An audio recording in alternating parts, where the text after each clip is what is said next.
अलीकडच्या काळात मुलांची लग्न न होण्यामागची हजारो विचित्र कारणं तुम्ही ऐकलीत असाल. पण मच्छरांमुळे मुलांची लग्न होत नाहीत असं कधी ऐकलं का? तर ही घटना आहे गुजरात मधल्या वेजा गावची. इथले नागरिक त्रस्त आहेत गावातील मच्छरांमुळे. या मच्छरांमुळे दररोज वेगवेगळ्या आव्हानांना त्यांना सामोरं जावं लागतं. तर झालं काय की गावात डासांचा वाढलेला प्रचंड प्रादुर्भाव, ज्यामुळे इथली परिस्थिती इतकी बिकट झाली की गावकरी अक्षरशः दिवस रात्र मच्छरदाणीत राहतात. इतकंच नाही तर गुराढोरांना देखील मच्छरदाणी ठेवलं जातं. आणि गेल्या 7 ते 8 वर्षांपासून ही समस्या कायम आहे. गावातल्या तरुणांच्या लग्नावरही त्याचा परिणाम झाला. डासांमुळे आमच्या गावात मुलगी द्यायला कोणी तयार नाही, शिवाय आलेले पाहुणे सुद्धा रात्री थांबत नाहीत, असं इथले गावकरी सांगतात.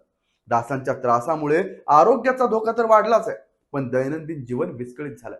दरम्यान या सगळ्या समस्येचं मुख्य कारण म्हणजे गावाजवळ असलेल्या नदीतील दूषित पाणी आणि वाढलेली जलपर्णी. यामुळे डासांची उत्पत्ती मोठ्या प्रमाणात होत आहे. गावकऱ्यांनी अनेकदा प्रशासनाकडे तक्रार केली, मात्र केवळ तात्पुरती फवारणी करून अधिकारी माघारी जातात.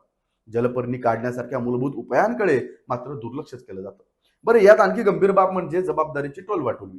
राजकोट अर्बन डेव्हलपमेंट ऑथॉरिटी आणि महानगरपालिका दोघेही ही समस्या त्यांच्या कार्यक्षेत्रात येत नसल्याचं सांगतात.